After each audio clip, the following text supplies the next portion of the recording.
तो उपचुनाव का रण बिहार में जारी है और ईटीवी पर महा कवरेज भी जारी है। बिहार में 3 सीटों पर उपचुनाव के लिए वोटिंग जारी है। सीट तो 3 है, लेकिन सवाल साख का है, लड़ाई नाक की है, क्योंकि इस उपचुनाव के नतीजे तय करेंगे बिहार की सियासत की दशा और दिशा। लिहाजा लोकतंत्र के पर्व पर जनता जनार्दन है और तमाम दलों के लिए चुनावी रण भारी है। 3 सीटों पर उपचुनाव को 2019 की सत्ता के लिए सेमीफाइनल भी माना जा रहा है और यही वजह है कि दोनों गठबंधन अपनी जीत तय करने के लिए एड़ी चोटी का जोर भी लगातार इन सीटों पर लगाते रहे हैं। चुनाव प्रचार का दौर भी लगातार चलता रहा है। तेजस्वी यादव ने भी ताबड़तोड़ रैलियां की है, वहीं मुख्यमंत्री नीतीश कुमार भी सड़कों पर उतरकर रैलियां करते नजर आए हैं। तो लगातार बता दें कि ईटीवी पर यह महाकवरेज जारी है। उपचुनाव के रण की ये महाकवरेज है। प्रतिष्ठा का सवाल है दोनों गठबंधन के लिए। रुख करते हैं अररिया का, जहां से हमारे संवाददाता आनंद अमृतराज हमारे साथ जुड़ गए हैं। आनंद, अररिया लोकसभा सीट पर सबकी नजरें टिकी है और सिर्फ बिहार की ही नहीं पूरी देश की नजरें टिकी है, क्योंकि इस बार का जो बिहार का उपचुनाव है वो सेमीफाइनल माना जा रहा है, लिटमस टेस्ट माना जा रहा है। क्या कुछ तस्वीरें हैं? बात करें, 8 बज गए हैं, 1 घंटे का वक्त गुजर गया है। मतदान की प्रक्रिया किस तरीके से आगे बढ़ रही है? देखिए सुकन्या, निश्चित तौर पे अररिया लोकसभा उपचुनाव को सिर्फ एक उपचुनाव नहीं माना जा सकता है, क्योंकि इस उपचुनाव के परिणाम बहुत कुछ दिशा तय कर देगी बिहार की सियासत की। क्योंकि अररिया में लोकसभा उपचुनाव जो भी हो रहा है, माफ कीजिएगा, अगर इसमें आरजेडी गठबंधन को जीत मिलती है तो तेजस्वी यादव के लिए एक बहुत बड़ी खबर होगी और तेजस्वी यादव का जो कद है वो काफी बिहार की सियासत में बढ़ जाएगा। और अगर एनडीए की जीत होती है तो नीतीश कुमार के साथ जो बीजेपी का गठबंधन हुआ है उसे जनता ने एक तरीके से उसकी रजामंदी दे दी है। तो दोनों गठबंधन के लिए बहुत नाक की लड़ाई है इस उपचुनाव में अररिया का परिणाम। लेकिन सबसे पहले हम आपसे बात करेंगे इस बारे में, लेकिन सबसे पहले हम आपको बूथ का नजारा दिखाने की कोशिश कर रहे हैं। धीरे धीरे बूथ पर लोगों का आने का सिलसिला तेज हो गया है और बड़ी संख्या में लोग यहाँ पे पहुंचने लगे हैं। महिलाओं की भागीदारी भी काफी देखी जा रही है और निश्चित तौर पर महिलाओं की भागीदारी, जिस बूथ पे हम जा रहे हैं सुकन्या, बूथ पे महिलाओं की भागीदारी अच्छी खासी देखी जा रही है। और इस वक्त आप देख सकते हैं पुरुष और महिला दोनों के कतार में धीरे धीरे बढ़ोतरी होनी शुरू हो गई, क्योंकि जैसे जैसे दिन बढ़ता जा रहा है लोग अपने दिनचर्या का काम खत्म करके पहुंच रहे हैं बूथ पे और अपना मतदान का प्रयोग कर रहे हैं। इस वक्त हमारे साथ एक जोड़ी है, इनसे ही बातचीत करते हैं। आप अभी मैम इधर आ जाइएगा। वोट डालने के लिए पहले कौन किसको लेके आए? आप पहले इनको लेके आए कि आप पहले इनको लेकर आए? मैं इनको लेकर ये मुझे पहले लेके आए। आज आपको इन्होंने बोला कि पहले चल के वोट डाल दिया जाए? जी हाँ। जी। कैसा लगा? वोट डाल दिया आपने? जी हाँ। दिखाइए, आप अपना उंगली दिखाइए। कैसा लग रहा है और कितना उत्साह है इस मतदान को लेकर? बहुत अच्छा लग रहा है, बहुत अच्छा लग रहा है। और अगर घर पे सब काम धाम हो गया? जी नहीं। अब जाएंगे तो करेंगे? जी जी।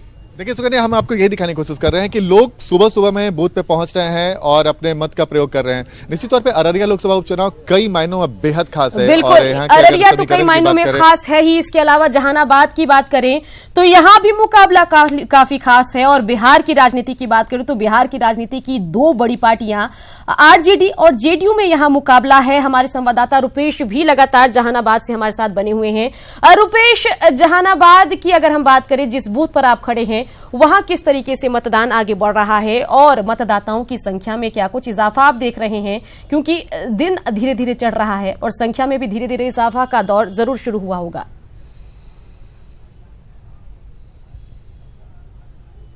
जी हाँ, बिल्कुल। और जिस मतदान केंद्र पर अभी हम खड़े हैं वहाँ की एक खास बात है, राजनीतिक समीकरण क्या है वो हम बताएंगे, लेकिन जो खास बात है वो अगर आपको हम बताएं तो यहाँ पर बिल्कुल बराबरी का मुकाबला चल रहा है। यानी कि उम्मीदवारों में बराबरी का नहीं, बल्कि महिलाओं और पुरुषों में बिल्कुल बराबरी का दर्जा सबको दिया गया है कि एक कतार यहाँ पे लगेगी। अगर आप देखें तो पुरुष हो या फिर महिला हो, एक कतार में लगें और बिल्कुल बराबरी का यहाँ पे महिला और पुरुष एकाकार होके बराबर एक कतारबद्ध होकर के और आगे जाएं। ये बताइए, वोट डाल लिया आपने, बच्ची को लेकर आई हैं यहाँ पे, घर में क्या नाश्ता वगैरह बन गया? नहीं, अभी जाकर बनाना है। अभी जाएंगे तो बनाएंगे। वोट दे लिए आप? आधार कार्ड। तो रुपेश भी हमारे संवाददाता हमारे साथ जुड़े थे और लाइव तस्वीरें भी आपको हम दिखा रहे थे। अमित भी हमारे संवाददाता हमारे साथ भभुआ से जुड़ गए हैं, बात करेंगे भभुआ की। यहां पर भी मुकाबला काफी दिलचस्प है। अमित, अगर मतदान की बात करें तो यहां मतदान किस तरीके से आगे बढ़ रहा है, जरा बताइए और तस्वीरें भी दिखाइए।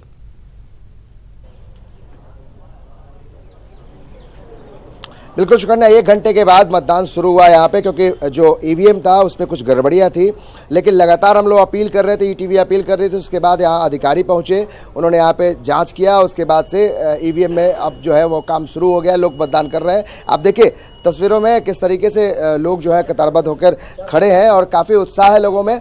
लेकिन ये है कि अभी भी कुछ गड़बड़ियाँ सुनने में आ रही है। लेकिन ये बताइए कि क्या कुछ मुद्दा होगा, विकास या जाति?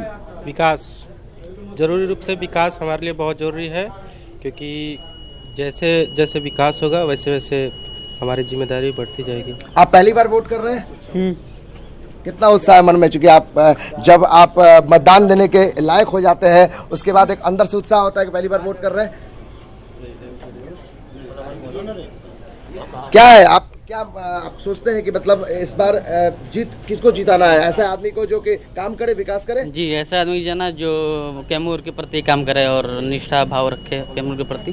तो कुछ महिलाएं भी आ गई हैं। घर का खाना वाना बन गया? नहीं, खाना कुछ नहीं बना है, ना खाना बनाए हुए आएंगे कि जल्दी वोट देकर चले जाएंगे। वोट देके जल्दी से निकल जाना है। हाँ। छुट्टी का दिन है आज, तो स्कूल भी नहीं जाना है? स्कूल नहीं है, ऑफिस से बच्चों है, मेरा बड़ा वाला बच्चों यहीं आया है। अच्छा, हाँ, इसीलिए आए हम लोग की जल्दी हो जाए, उसके बाद चले जाएंगे। जल्दी हो गए चले जाए, यानी कि महिलाएं भी हैं सुकन्या। लेकिन सबसे बड़ी बात है जो सियासतदार लोग हैं उनको उनके चेहरे जो है उन पे अभी 12 बज रहे होंगे, क्योंकि ये प्रतिष्ठा का सवाल है, न सिर्फ बीजेपी के लिए बल्कि नीतीश कुमार के लिए भी, क्योंकि डबल इंजन की सरकार जब से बनी है जिम्मेदारी नीतीश कुमार के ऊपर भी है कि अगर विकास के मुद्दे को लेकर जब आप आगे बढ़ाते हैं तो बालू जैसे मुद्दे, क्योंकि कई लोग ऐसे हैं जो इसमें कहता रहे थे कि बालू से काफी हाहाकार मची है बिहार में, तो कहीं ना कहीं इसका ही खामियाजा भुगतना पड़ सकता है। और जब प्रतिष्ठा की बात हम करते हैं तो बीजेपी हैट्रिक जीत के बाद अगर ये 3 राज्यों के बाद यहाँ भभुआ में वहां अपनी इज्जत बचानी होगी, क्योंकि बिल्कुल साफ का प्रश्न है। यहाँ पर अमित अररिया का रुख कर लेते हैं, जहां से हमारे संवाददाता आनंद अमृतराज भी लगातार हमारे साथ बने हुए हैं। आनंद, किस तरीके से जिस बूथ पर आप खड़े हैं वहां तस्वीरों में तब्दीली आ रही है, कितनी संख्या में लोग पहुंच रहे हैं, जरा तस्वीर दिखाइए और उनसे बातचीत कीजिए कि क्या कुछ मुद्दे लेकर, क्या कुछ सोचकर वो मन में मतदान के लिए पहुंचे हैं। बिल्कुल सुकन्या, देखिए लोकतंत्र के इस महापर्व में शामिल होने के लिए लोग कितना भी कष्ट उठाकर बूथ पर पहुंच रहे हैं।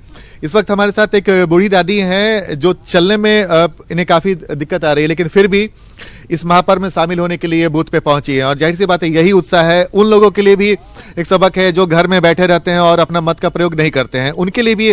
दादी, कितना साल हो गया आपका? 80 साल। 80 साल। तो हर बार वोट डालने आती हैं? हर बार। तो पैर में तो दर्द काफी कर रहा होगा? पैर दर्द, सांस फूलता, 2 कदम चलती ना सांस फूलने लगता है। सांस अच्छा, का चलने में भी सांस फूलता है? हाँ। और चलने में दिक्कत हो रहा है? हाँ, थोड़ा बहुत दिक्कत चलने में, लेकिन वोट डालना है। हाँ। अच्छा, बहुत सारे लोग अभी घर ही में बैठे होंगे, तो उनसे अपील कर दीजिए ना कि आप लोग भी निकलिए। हाँ, सब निकल रहे होंगे। निकलेंगे, सब निकलेंगे, देंगे सब। हाँ। अच्छा, किस मुद्दे पे वोट डाल रही है? कोई तो मुद्दा होगा, क्या चाहते, विकास चाहते, क्या चाहते, किस मुद्दा पे? विकास, देश की विकास के लिए, अच्छा नेता के लिए। अच्छा, देश का विकास के लिए। हाँ। देखिए सुकन्या, बेहद महत्वपूर्ण है। 80 साल की बुजुर्ग महिला है और ये चाहती है देश का विकास हो, इसके लिए तमाम कष्ट सहने के बावजूद बूथ पर पहुंच रही हैं। अच्छा दादी, एक बात बताइए, आप कितने सालों से वोट डाल रही हैं? जब से वोट का ये काम शुरू हुआ है, मेरा लेटर ये देखिए कब का है, शुरू जब हुआ था ये तब का मेरा। तो लगातार लाइव तस्वीरें भी तमाम लोकसभा और विधानसभा सीटों से आपको दिखा रहे हैं। रुक कर लेते हैं रुपेश का, जो जहानाबाद से भी लगातार हमारे साथ बने हुए हैं। रुपेश, जहानाबाद की बात करें तो आप कौन सी बूथ पर खड़े हैं और वहां किस तरीके से मतदान चल रहा है, क्या दिक्कतों को दूर कर लिया गया है और सुचारू रूप से मतदान चल रहा है, ये जरा बताइए।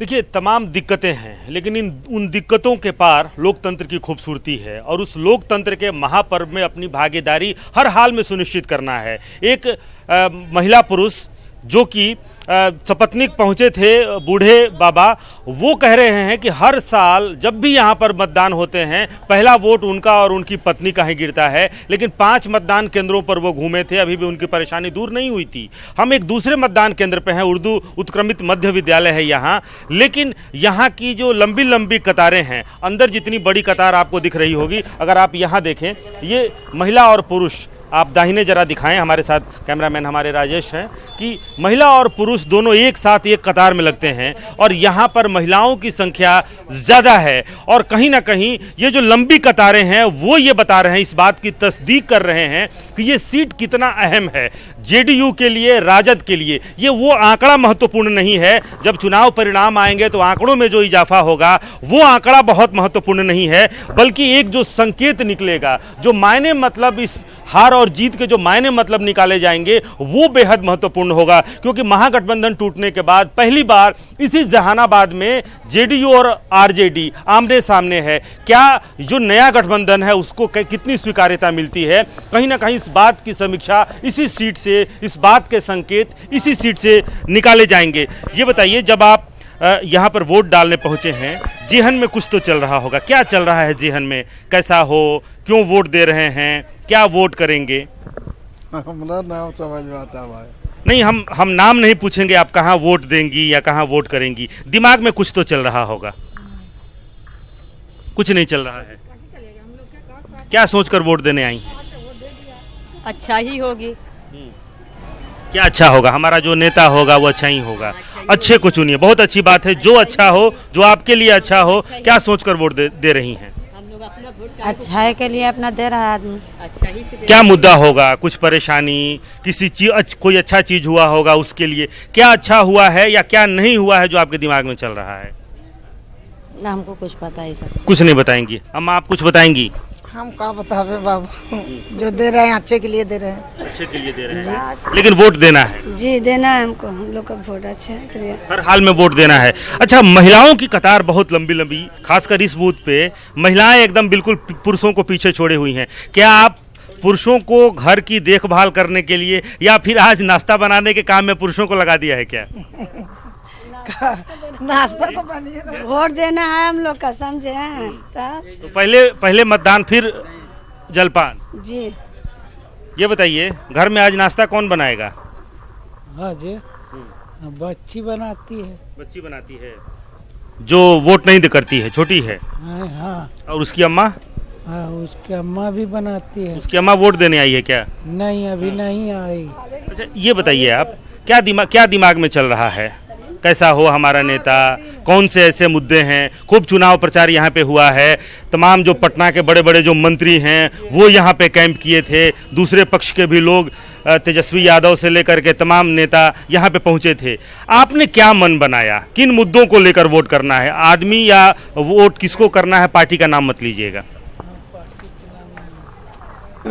चलिए रुपेश, यहाँ पर मतदाता पूरे सजग हैं, उनके ये सब जहन में नहीं क्या चल रहा है वो बोलते क्लियर हैं। नहीं करना चाहते हैं, लेकिन घर से क्लियर होकर आए हैं कि इसको ही मतदान करना है, प्रत्याशी उन्होंने मन में तय कर लिया है, लेकिन जगजाहिर नहीं करना चाहते हैं। रुपेश, आप बने रहिए हमारे साथ। इसके अलावा आनंद अमृतराज हमारे संवाददाता अररिया से हमारे साथ बने हैं और अमित भी भभुआ से हमारे साथ लगातार जुड़े हुए हैं। बढ़ते हैं आगे और बात करते हैं भभुआ की, जहां उपचुनाव के दौरान बूथ संख्या 115 और 116 पर ईवीएम खराब होने की शिकायत मिली थी।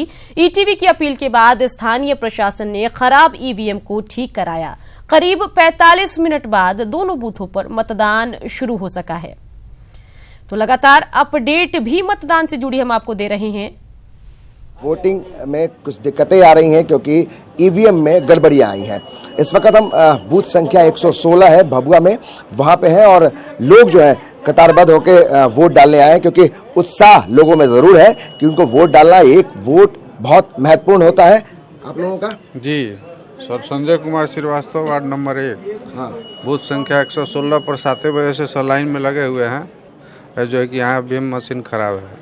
ईवीएम मशीन खराब है, क्या जानकारी दे रहे हैं यहाँ पे अधिकारी? सर मशीनें खराब है, बात हो रही है कि मशीन 7 बजे से लोग लगे हुए हैं। देखिए सभी लोग यहाँ पे आए हैं और आज छुट्टी का दिन है जी सर, और वोट करना महत्वपूर्ण है। इस वोट आपका इसलिए महत्वपूर्ण है कि अच्छे जो है वो राजनेता चुनकर आपके बीच में आए ताकि विकास हो। बिल्कुल।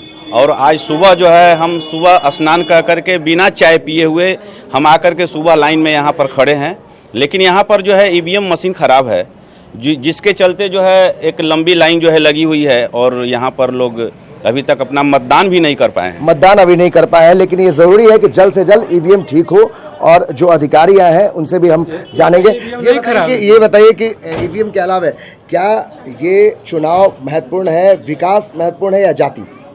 नहीं, किसके आधार पर होनी चाहिए? यहाँ जाति और पार्टी दोनों महत्वपूर्ण हो रहा है और जो जिधर मूड बना है उधर जा रहा है, जाने के चक्कर में है। अब देखिए कुछ अधिकारी जो है लगातार ईटीवी बता रहा है, ये एक अपील भी कर रहा है कि जो अधिकारी हैं वो पहुंचे, ईवीएम यहाँ पे कुछ गड़बड़ी आई है और अब यहाँ जो अधिकारी पहुंचे हैं वो यहाँ जांच कर रहे हैं। लेकिन सबसे बड़ी बात है कि अधिकारी लगे हुए हैं और आप देखिए तमाम तस्वीरों में समझा भी रहे हैं अधिकारी और ये बताने की कोशिश की जा रही है कि अब ईवीएम ठीक हो गया। और ईटीवी बार बार अपील भी कर रहा था कि जो यहाँ के स्थानीय प्रशासन है वो जल्द से जल्द आए और इस ईवीएम को ठीक करे, ताकि जो लोग परेशान हो रहे हैं, चूंकि मत का अधिकार इनको देना है और ऐसे परिस्थिति में जब वो सुबह 7 बजे से यहाँ लाइन में लगे हैं लेकिन वोट नहीं दे पा रहे थे, लेकिन कुछ क्षणों में अब वोट की प्रक्रिया शुरू होगी और 16 नंबर बूथ का जो ईवीएम था वो अब ठीक भी हो गया है। कैमरामैन नीलमणि के साथ अमित कुमार सिंह, ईटीवी न्यूज, भभुआ। मतलब ईटीवी, ये स्लोगन हम यूं ही नहीं कहते। खुद निर्वाचन अधिकारी भी इलेक्शन की खबरों से अपडेट होने के लिए ईटीवी देखते हैं। आज सूबे में हो रहे 3 सीटों के उपचुनाव में मतदान की एक सूचना और शिकायत की जानकारी के लिए निर्वाचन विभाग के अधिकारी ईटीवी पर नजरें टिकाए हुए हैं। ईटीवी पर मिल रही सूचना के आधार पर ही संबंधित अधिकारियों को निर्देश दिए जा रहे हैं। इस दौरान उप मुख्य निर्वाचन पदाधिकारी बैजूनाथ कुमार सिंह ने बताया कि सुबह 7 बजे से पहले मॉक पोल की प्रक्रिया पूरी कर ली गई, जिससे 7 बजे से मतदान की प्रक्रिया शुरू कर दी गई। इंजाम किए गए हैं और सभी मतदाताओं से अपील है कि वो आकर के अपने मतों का प्रयोग करें। कमजोर वर्ग के वोटरों के लिए भी विशेष व्यवस्था की गई है, वो भी अपने मत का प्रयोग निश्चित रूप से करें। तो जहानाबाद में मुकाबला इस बार दिलचस्प है। रुपेश हमारे संवाददाता हमारे साथ जुड़ गए हैं। रुपेश, क्या कुछ चल रहा है बताइए। कुछ लीडर्स भी वहां पर पहुंचे हैं जैसे कि जानकारी आ रही है, कौन है बताइए। जी हाँ, बिल्कुल लोकतंत्र का जो ये महापर्व है बिल्कुल सुचारू रूप से चल रहा है और धीरे धीरे अपने पड़ाव को पार करता हुआ आगे बढ़ रहा है। धूप बहुत बेहतर खिली है और कहीं ना कहीं लोकतंत्र भी खुश हो रहा है। हम जितने बूथ पर गए हैं, जो लंबी लंबी कतारें दिखने लगी हैं खासकर 1 घंटे के मतदान के बाद, वो कहीं ना कहीं उससे लोकतंत्र मुस्कुरा रहा होगा, खुश हो रहा होगा। और जो भी प्रत्याशी हैं वो घूम घूम कर तमाम व्यवस्थाओं को, कहीं कोई परेशानी तो नहीं है। सुदय यादव हमारे साथ हैं। सुदय यादव जी, आज आप अचानक इस बूथ पे आए हैं। अभी कुछ देर पहले अभिराम शर्मा जी यहां से गुजर रहे थे। किन व्यवस्थाओं को आप ठीक ठाक कर रहे हैं? हालांकि अपील ये है कि कोई ऐसी बात न बोलिएगा जिससे हम चुनाव आयोग के आचार संहिता के दायरे में आ जाएं। देख लीजिए, हम जो कुछ बूथ पे हमको कंप्लेन मिला था कि ईवीएम खराब है, तो उसी के सिलसिले में हम निकले हैं। और किसी भी तरह कौन कौन बूथ पे ईवीएम खराब की सूचना आपको मिली है, हम बता दें अपने दर्शकों को। और अधिकारी जो लगातार ईटीवी देख रहे हैं, चुनाव आयोग के कार्यालय में बैठकर ईटीवी की मॉनिटरिंग कर रहे हैं, उनको कम से कम आपके माध्यम से हम पहुंचा दें, क्योंकि आपके पास बेहतर जानकारी भी पहुंची है कई जगहों से। कौन कौन? जैसे हमारा बूथ नंबर 280 है, 64 है, 69 है, बूथ नंबर 33 है, बूथ नंबर 10 है। इन सब बूथों पर 42, 43 एक मिनट। बूथ संख्या 42, 43, 280, 69, 33, 212 और 10 ये मतदान केंद्र है जहां पर ईवीएम खराब होने की सूचना आपको मिली है। हमने जिला पदाधिकारी को बताया, रिटर्निंग अफसर को, तो उन्होंने बोला कि ठीक है, आश्वासन। और एक चीज और है कंप्लेन। चलिए रुपेश, उम्मीद यही करते हैं कि सूचना के बाद जो जिला पदाधिकारी है वो जागेंगे और जहां जहां ईवीएम में गड़बड़ी की बात कही जा रही है वो जल्द से जल्द ठीक कर ली जाएगी। ईटीवी पर उपचुनाव के दरमियान ये महा कवरेज लगातार जारी है और उपचुनाव का रण भी तेज गति से चल रहा है।